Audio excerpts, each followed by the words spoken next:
I would like to turn it over to you all. I guess we have the one microphone, so if you speak loudly, we'll try to, so if you have any questions, yes, ma'am, with the purple. You did the study on the car traffic. I wondered if you collected it, I should say, where Fellsway East residents who live at the corner of East Ford Road. Did you collect data on the bicycles? Mahendra, correct me if I'm wrong, but go ahead. The bicycle is, there's not that many at this point we see, but as they say, if you build it, they will come, and we see everywhere bicycle now getting more and more in each cities and towns. So it's just a trend now, people like to ride bikes. We've Yes. lived there 30 years and we've been retired 10, so we see this every day. Yep. And there are literally a handful of. Right. The big traffic is in the morning between 6:30 and about 9 o'clock. And there are mornings when it's gridlock all the way back to Melrose. Every street, McCormick and Sporter, totally covered with cars. You might see 6 guys on bicycles. The main purpose for this, we have wide pavement area, and we want to narrow down so people slow down, so reduce the speed for the cars. We try to do this short-term alternatives, so we can strike the pavement, same time we can achieve what the main goal is, reduce the speed. So that's Right. where we can reduce the crashes. And what I would add to that is that we didn't approach this from, hey, we've got a lot of bikes, let's put the lanes in. What we approached it from was, we've got speeding traffic, the data's showing us we've got more lanes than we need. So if we're gonna drop it to one lane, we might as well utilize the space for the bicycle. I guess that's our comment. Yeah. We've been sitting here making that comment that Yeah. it'll be gridlock. I mean, there was an accident down at the circle the other day. With the one lane, you think? All the way up to our house. Into the woods. Into the woods. As far as you could see, 2 lanes of traffic, dead stop. Yeah. McCormick Street, the cars were lined up, they, so if you narrow it down, where are the cars gonna go? Well, again, it's, in those peak hours, it becomes just an extension. Go ahead. And I will admit, right off the bat, the speed is incredible. We're at the other end of the traffic light. People roar up the street at night going home. Oh, yeah. They're going 50 miles an hour. It's more than 50 miles. Right. And you got 2 lanes that Two go lanes into going one, into one in the woods. and they're constantly blowing horns at each other because one's Screeching cutting tires. the other off. Right. Right, so- So I don't deny for a second it's fast. Okay. No, we agree, it's fast, and that's the main reason we want to slow them down. And that's why we just leaving only one travel lane. And anyway, other side of Saving Road or other side of the East Border Road, we have only one lane. So we just carry on one lane throughout in this area too, rather than have 3 on northbound and 2 on southbound. So we say, oh, we can just carry one lane each direction as we have on both ends of the 7th Street or East Border Road. Mahendra, I'll ask you to come down here and then you can use the microphone. But if you want to come down here, when you, it's just probably better if you use the microphone. Okay, sir, in the brown. So does adding the bike and parking make it politically more difficult to go the signal route later? I think we could still accommodate the bike. It would maybe not have as much parking. It may just change the geometry. Mark, if you could go back to, it was the long-term alternative, 1. Yeah. Here. So, within this, we could look at, I have to admit we didn't fully study it, but I think we could still look at providing that bike lane. It just may not have all the buffering that the short term would provide. But good point. Yes, sir. Hi, my name is Tom Polari, and I live at 8 Timothy Lane for the last 25 years, and go by there every morning. I'm in favor of alternative 1, to signalize it. I would say do it right from the beginning. I agree. You never see bicycles on that road. I wouldn't worry about bicycles. I think by narrowing the road to one lane is going to cause more problem. The traffic is going to be horrendous.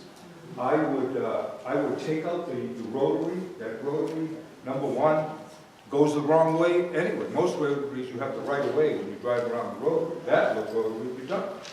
Right. So people, especially people out of state, they have no clue. And it causes a ton of accidents. We see them. You're going the wrong way. They go into the fence, God forbid, the people walk.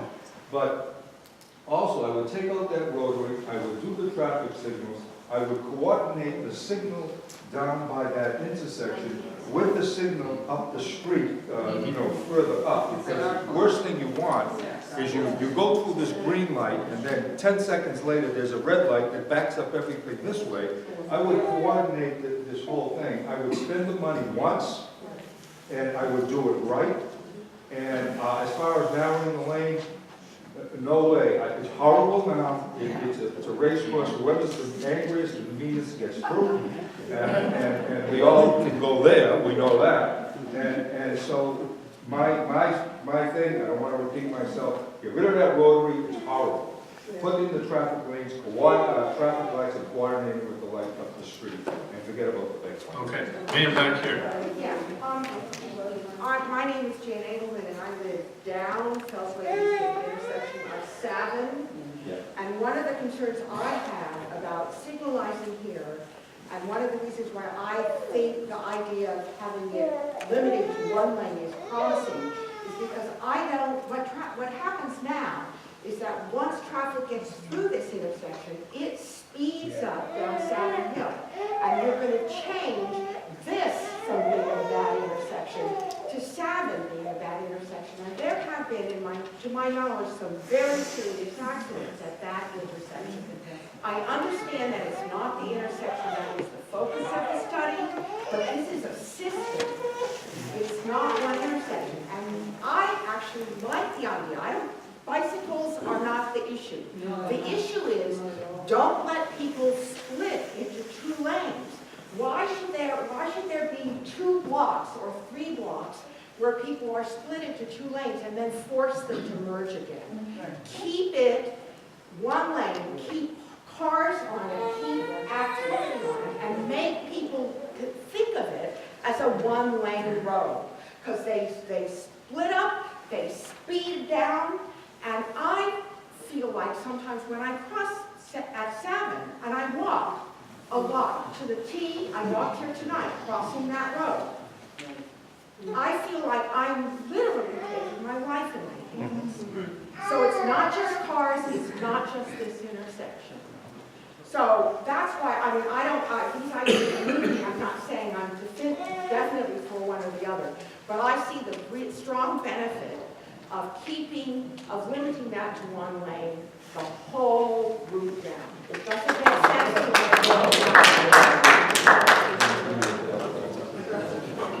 Yeah. Okay, let's see, this lady right back. Can I ask, what time of the year did you do the study? Because it makes a huge difference too. Did you do it at just a certain point, or did you do like a whole year? Because the traffic is more busier from August through May when kids are in school. Absolutely. Take it from end of May to early August, there's nothing out there, so it's higher traffic. How many days? The draft says May 2016. Yeah, so I believe we did the traffic counts in the spring. We did do them over a small period of time, but they were in the spring, which hopefully captured this. Spring and summer, it's going to be a lot less. This time of the year, you have a lot more, and especially when winter hits, and then the plows are out there, and the snow plows are backing up all the snow, so the intersections are even worse, and you can't even see. And that's also another combination too.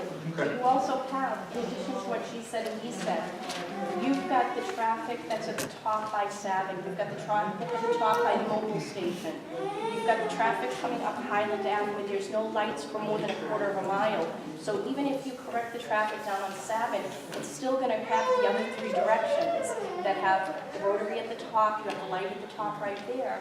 And now they're all coming in, like Highland Ave is only 1 lane right now, technically 1 lane coming from the mobile station down. But people split up in the morning and make 2 just because the traffic is all backed up. Now if you put that down to 1 lane, it's going to be worse. And I understand and I sympathize with the speed level, but maybe there's a combination or some happy medium to do both, because I'm walking out there in the morning, I'm walking out there at night, I'm walking to the train station, and it's sheer frustration.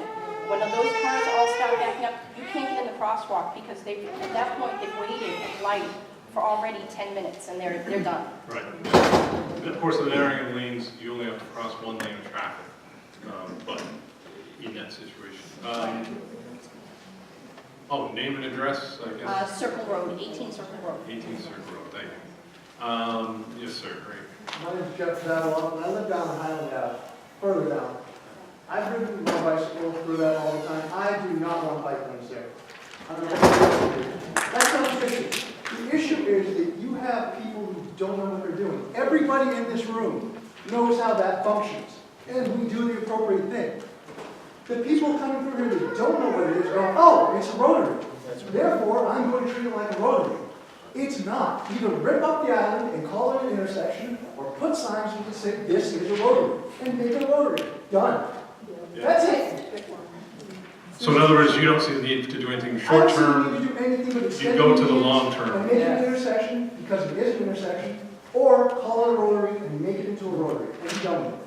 Because the people that don't know what they're doing think it's a rotary, and they treat it that way. Yeah, you're right. I want to go back there first. Oh, thank you. My name is Rita Crystal. I live on Bower Street. I was just wondering if there's any plans for additional signage or some kind of crossing signal near the playground. Because a lot of the parents in the area have it's a big issue Yeah. crossing the street from our neighborhood over to the playground. I have to I say, know this we will did look be at a it lot in of this. that, but is there anything additional planned for near the playground? We did look at it with this study. We can make note of that and. Okay. Even in the short term, like some kind of crossing signal light or I don't know, something, because it's really hard to get across sometimes with your 3 or 4 year olds. Yeah, Peter, I didn't want to interrupt you. that's okay. What were you recommending? Because right now, there's nothing in planning stages, but we'd Right. be interested in hearing anything you have to contribute. What are those lights that if you're there, you press a button and it blinks red and that's the only time? A it's pedestrian red? only Yeah, light. something like that would be Okay. wonderful. All right, we'll make a note, and we'll discuss that with you. Yeah, on and this anything, DCR. even just more signage that says, hey, there's a playground here, because there's like no signs that says playground. There's like one and it's about this big. It's a good point, Yeah, excellent so point, some thank more you. yellow signage. Thank you. Thanks. Let's see. I'm going to let this. There was a gentleman here in the front, I thought. No? Go ahead then. You, sir. Oh. I'll go back. Okay. No, you can get him first. Okay, you sir up here. Bob Carey, McCormick Street, the way it is now, people see that line ahead of them on Highland Ave, they go shooting up McCormick Street, go down on East Border, that way, they got that way, that's up from the morning. As far as lighting is concerned, I would agree with the idea of coordinating 2 sets of lights here and East Border. They have to coordinate, to have that. And then overall, I think people pay more attention to an actual light, traffic light, than any kind of sign, right? So you'd say the long-term solution is more of the signal And the signal, than the roundabout. and compare the cost of a signal system to the cost of death or injury over time. So the state maybe doesn't pay that cost, but individuals do, and insurance companies. Yes, ma'am. My thing is, if you put signals there's so many streets that intersect. I think there's gonna be an air quality issue in like the summer. Yeah. You have how many street, like waiting for the light. I mean, if I was sitting on that street, I wouldn't wanna be inhaling exhaust. I mean, the whole, you need to, but, Yeah. do you know what I mean? Well, I'm hearing there's a lot of sitting there now. Yeah, but I mean, now it's free flowing. I mean, Yeah. they don't sit and wait so many like seconds or minutes. Yeah. And once they get to go, but it's free flowing. But if you put lights, I think everything intersecting there, you're just gonna have people breathing exhaust like all summer or what, you know what I mean? Every street has it, but we don't have signals. Right, so the alternative to that is the roundabout. And I would think people that had their houses sitting there, it's a real estate issue too. I mean, you put signals and what does it do to their real estate? You know what I mean? Well, that's why we present them both, as different alternatives to get feedback. Yes, sir. Yeah, I'm a cyclist, I am for bikes, I'm the liaison for Bike to the Sea. I ride on that all the time, and I would like to see a bike lane on there, just like you did with Saugus and Stoneham. There should be a bike lane. Let's see here. Yes, ma'am. I don't live in that area. However, I have biked down Highland Avenue. I don't go into Fellsway until I get down the 7th. But I think to go further back than the issues that you are addressing, I've heard lots of people say that the people who use that are from who knows where. They're not local people. And perhaps they use it because it's so many lanes and they can use it like a highway. And then when they get down to one lane, they're back to normality. But they have chosen. Now, I think if you retrain people to say, this isn't a highway, this was never meant to be a highway. Like the woman said over here, have 1 or 2 lanes instead of 4 or whatever. So that people have to go a different route because they do have different routes. They're not from the area. They're using this only because they can speed. That's certainly part of, I think, the overall look at this area and that potential. Well, where I live, Yeah. I live on the other side of town, Mhm. but people come and use the Sure. cutoff only because they can speed. Okay. This is going to go over this side. Oh, could we get your name if possible, or? My name is Joy Pearson. Sure. Okay, thanks. Yes, sir. Yes, my name is John McSweeney, I live on the Fellsway, and I've lived on Fellsway most of my life. There's an enormous proliferation in truck traffic and speeding. There doesn't seem to be any enforcement. I understand it's not the responsibility of the city of Malden to do that, but rather the state police. I don't see any trucks stopped. I don't see people stopped for speeding. People are doing 50 and 60 miles an hour northbound up from that, up towards East Porter Road. And there should be a no left turn sign at East Porter Road. There's a great deal of conflict. 2 lanes going into 1 lane after East Porter Road. Thank you. I believe 1 lane is a great idea on both sides. And we are, I think, we are, our commissioner is working with the commissioners and the folks at the state police on not just this road, but throughout the DCR facilities. And we're in discussion with them and trying to get that need. We recognize it as well, to see what we can do to get more enforcement out there. So thank you for that. Yes, sir. Very good. I just was going to say that one reason that there aren't bicyclists on the road is that it's dangerous. And then if you put a bike lane in, more people will use them. Sure. I mean, to say the way that it is now determines what you do in the future, I mean, you're changing the configuration. Yeah. I believe the 1 lane, I didn't even realize, I mean, I've been here for 15 years, that it was this going to this 4-lane speed trap. And I mean, I've had near misses, I don't know how many near misses I've had in that rotary from people speeding up, northbound on that street. And I do feel like that. And then if you feel safer on a bike, you're going to use the lanes. If you're not, you stay off highways. All right. Yes, ma'am. I work at a similar intersection as a traffic supervisor for the city. The lights don't work. They're not safe. The flashing, the beeping. People have no clue what the lights are telling them. So if it's going to become an intersection where people depend on crossing safely with the lights, it has to be something simple, like a red and yellow or push for pedestrian crossing.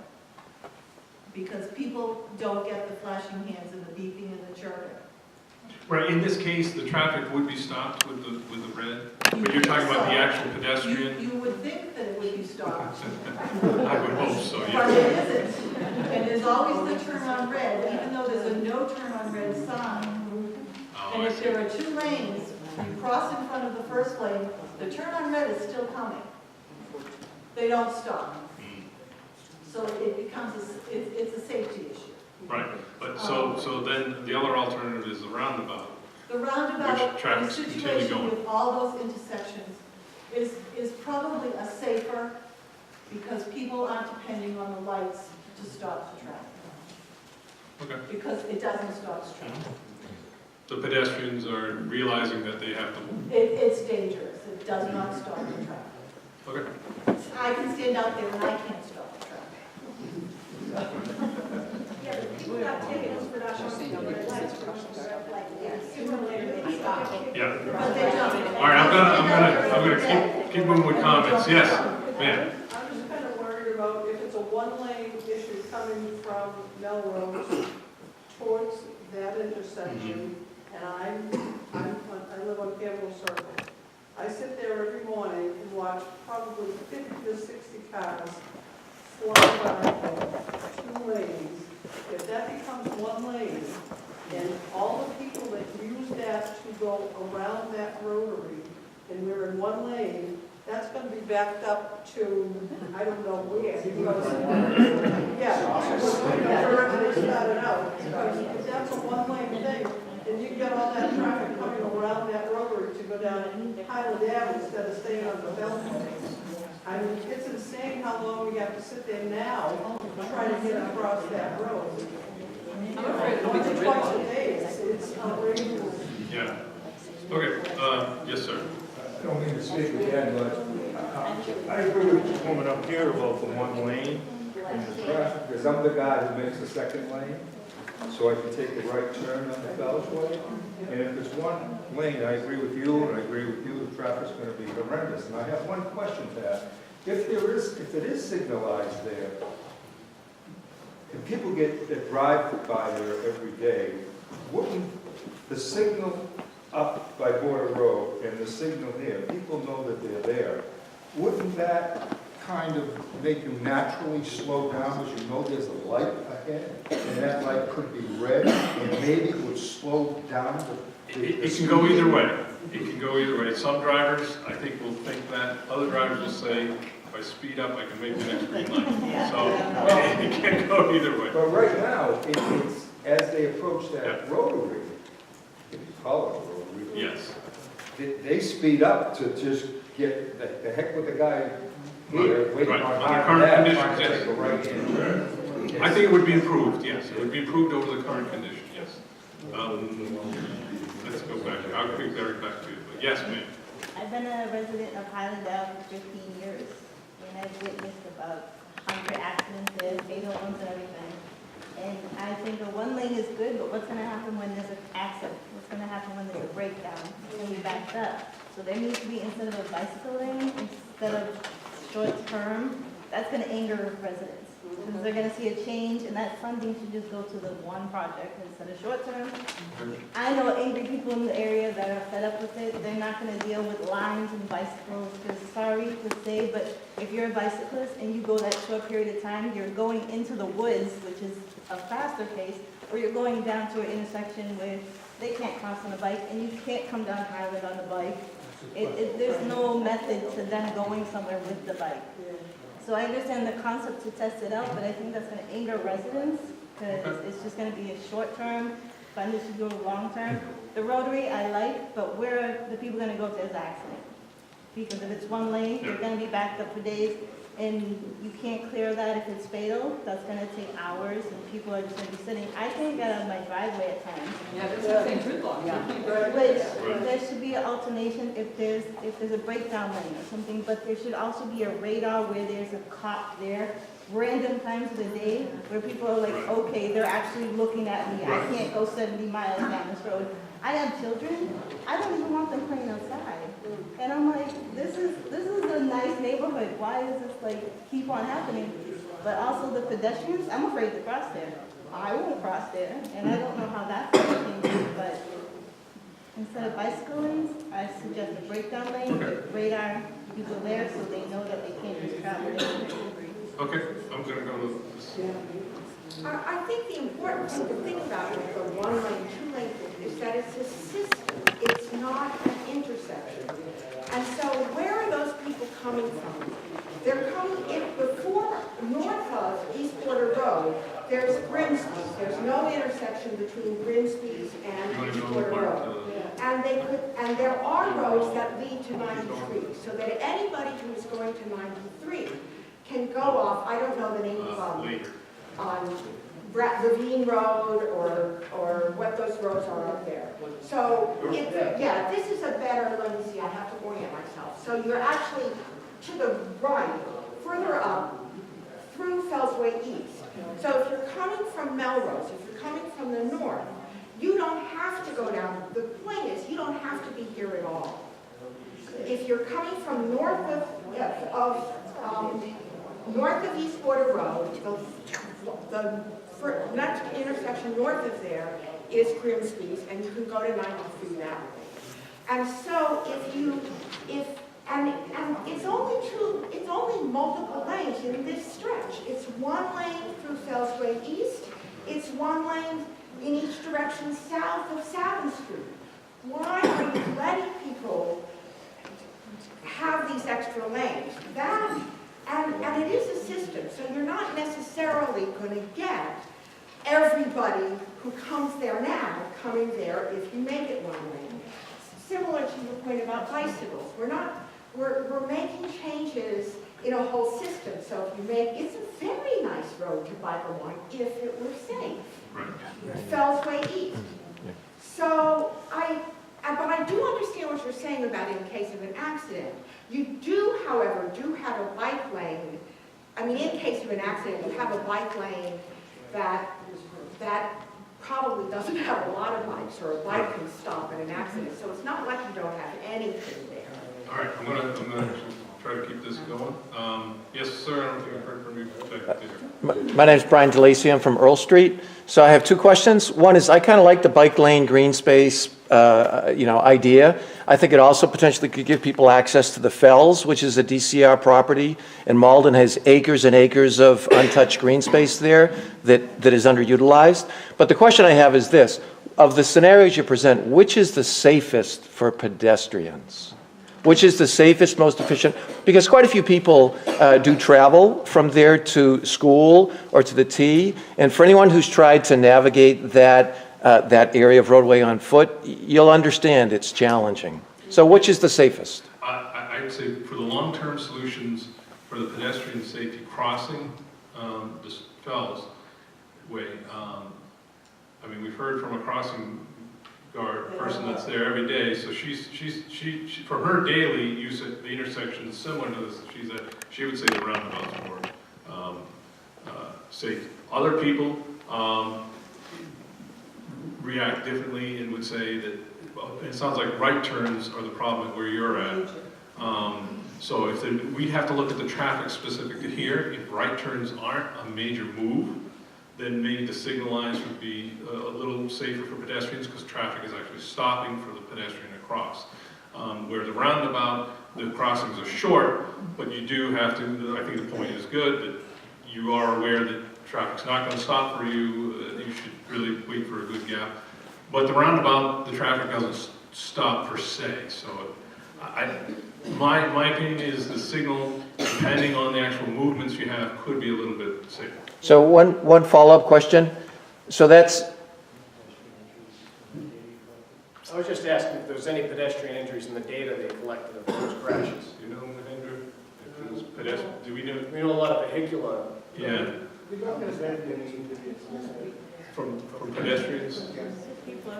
So the follow-up question is, if there were signalization, one of the questions raised about the air quality and stuff like that, is there technology that allows the lights to shift so that they're, red, yellow, green during rush hour, but that... Yeah, certainly any signal we would put in would have technology that would be based on need.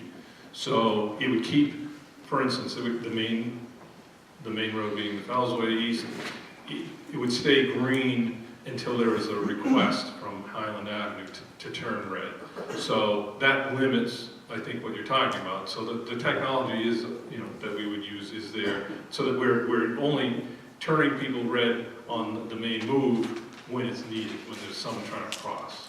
Thank you, great presentation. Oh, yes, all the way to the back. Hi, I'm Erin Gannon. I live about a block from this intersection. I walk there with my kids all the time. I think the question about pedestrian safety is incredibly important and maybe not one that we should be guessing at, especially considering, and probably you don't know this because you're not from the city of Malden, but the city of Malden has stopped providing busing for children.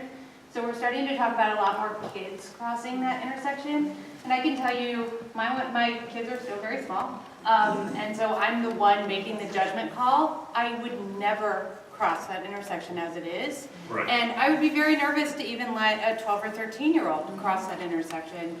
And so I think that this comment about it being a system is really important. And I think because the DCR controls this whole road, yes. I think another important thing to consider would be lowering the speed limit through the Fells. Because I think people do use this as sort of a super highway up to cities north of us. And if it wasn't 40 and 45 through the Fells, then people may feel that it's less of a convenient shortcut. And I think that this is an opportunity for us to reclaim this beautiful street as a residential street for this residential area so that kids are safe and also people can bike and feel safe. Like, I think that there's a lot of opportunity here, but it does need to be considered as a system. And I think that it may warrant further study for pedestrian safety, considering the fact that our kids are going to need to cross those streets. Yeah, I mean, the studies show that either one, the signal or the roundabout, again, we haven't done the final design, like I say, to know exactly what moves, but in general, they're equally safe for pedestrians. So, but this is what we like to feedback, because it's going to be a neighborhood system. While we own it, we do like to get the input and see what trend the folks would rather see. Lost track here. This gentleman on the stairs, I think. Thank you very much. Ryan O'Malley, Malden City Council. I actually used to work for the DCR, and I also am a cyclist. I think that, like some of the comments today, is we should focus on the final result. And I personally, knowing how the DCR works and knowing how it's going to be managed, we should probably focus on the one that's going to be done the most positively. So if we have the roundabout that's half as the cost, it's twice as likely to be actually done. And I would say that we should focus on the roundabout mostly because it's going to cost less to maintain, especially because we know how the DCR manages their property. You want to make sure it's actually going to get done. If you have a light, it can go out and then it can fix quickly.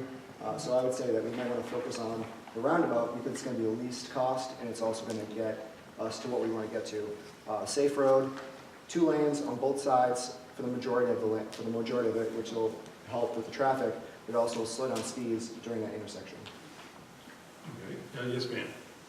Why can't you cut back on the green space on the medium strip and make it 2 lanes coming down? One to take the left-hand turn to go around the roundabout to go to Highland Avenue, and the right-hand lane to go straight to Fellsway, with flashing lights, to warn them, the people that aren't from the area. There's been a lot of people that have come down Glenwood Street and gone on the wrong side of the Fellsway. They forced me right into that road one morning with my kids in the car. I'm 75 years old. I was born on that corner. The old gas station's a house behind. So I know the area extremely well, more than anyone here. But to stop the traffic, and the traffic that's coming through there is speeding 93 because of backup Quantico. Yeah, they know they're going to cut through. That's what the traffic is. It's also coming from Route 1. The street is a mess.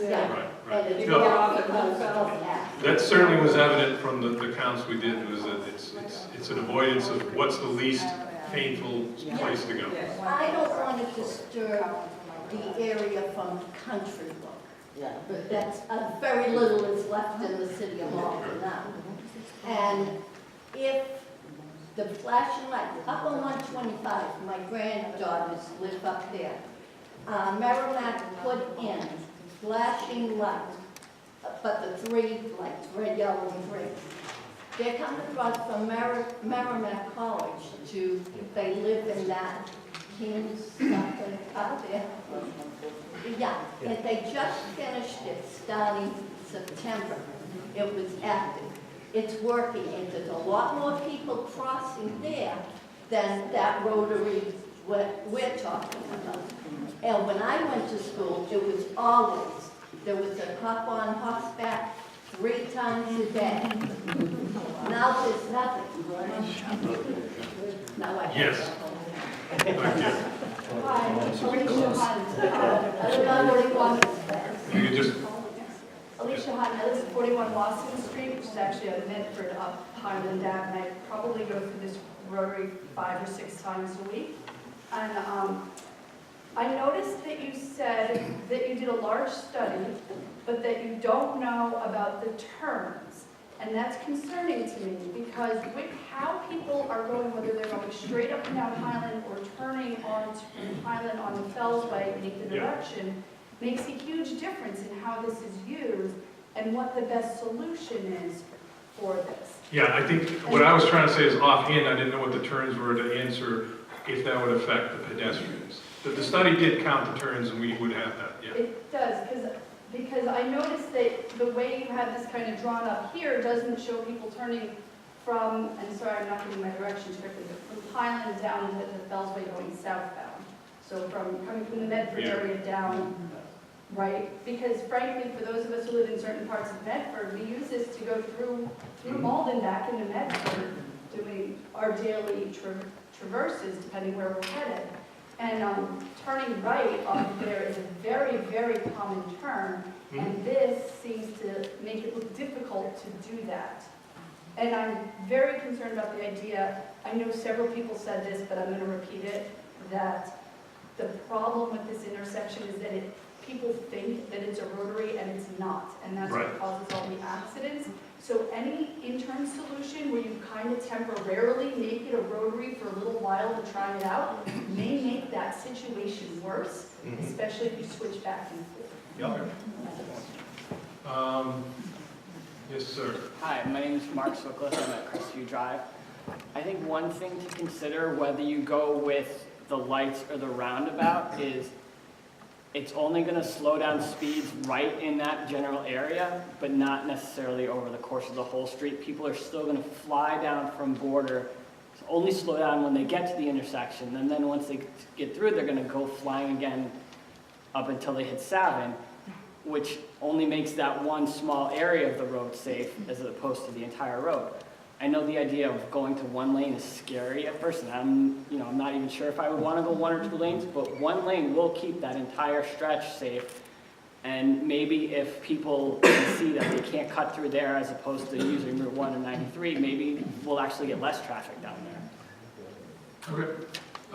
In the back, yes. Prisco Tamaro, 56 Pine Street.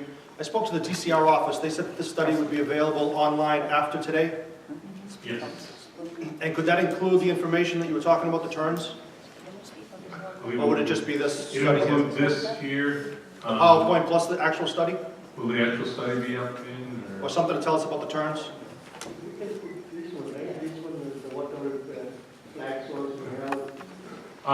The turn date. Tomorrow may not have the turn date. Well, not tomorrow, but next week, a couple of days. Yep. Tomorrow this will be up, that you saw tonight. All right, just a couple of quick points. I think the single lane, I think you hit the nail on the head. That'll solve just about every problem. The speeding problem, the pedestrian crossing problems. So I'm glad that you brought that up as an option. I think it has to be a single lane the whole way, from Border Road down to Savin.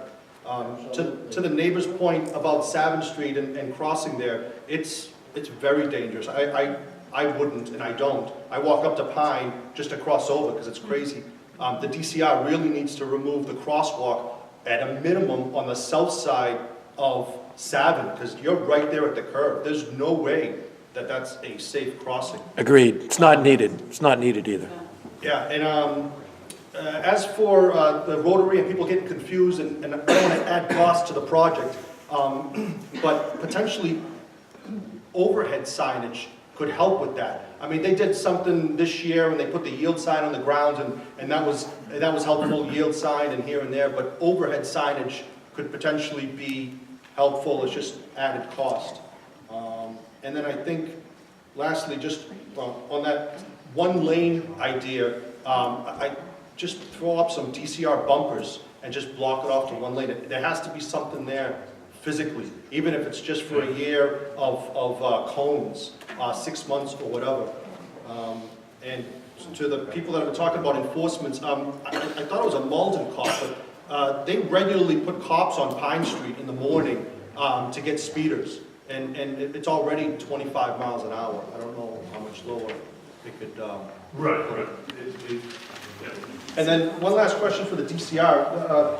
Gentleman from the DCR, the paper just came out today about, I guess they're going to go ahead with the development over at Langwood and potentially adding 4,500 additional daily car trips to the DCR, which will, to the Fells, which will affect this rotary potentially. I don't know if there's any comment on that, or if they're going to do some follow-up studies on all the additional developments that are being done in the area, whether it's in Malden, Stoneham, and especially up at Langwood. Yeah, I'd have to check on that. Well, the gentleman's right there. I'm asking the gentleman from GCR. Oh, I'm from DCR as well. Oh, okay. Yeah. Can you follow up with that? Yeah, I have to check on that particular development. What was the name of it again? It's the Langwood Commons. Langwood. They're proposing 4,500 additional daily car trips on this. It just came out in the paper today that the courts allowed it. They were trying to get an injunction from the Friends of Middlesex residents. Yeah. What's your name, sir? Your name, sir? Norman Orl. Norman? Thank you. Yeah. Couple last questions. Yes, ma'am, here. I have a question. So we have a pending on when the short term can go in because of funding, but we don't have any possible time for a long-term goal as to when that will rise. I have a question for that. When does there have to be another death at this location for them to realize this is priority? This isn't just when can we get the money, when can we resolve it? Because this is, as she said, she's been here for so long, like, this has gone on too long. Like, I don't want a short term, I'm sorry. I'm speaking for myself, but I'm done with short term. I think we should just go to long term. All right, and this man over here. Yes.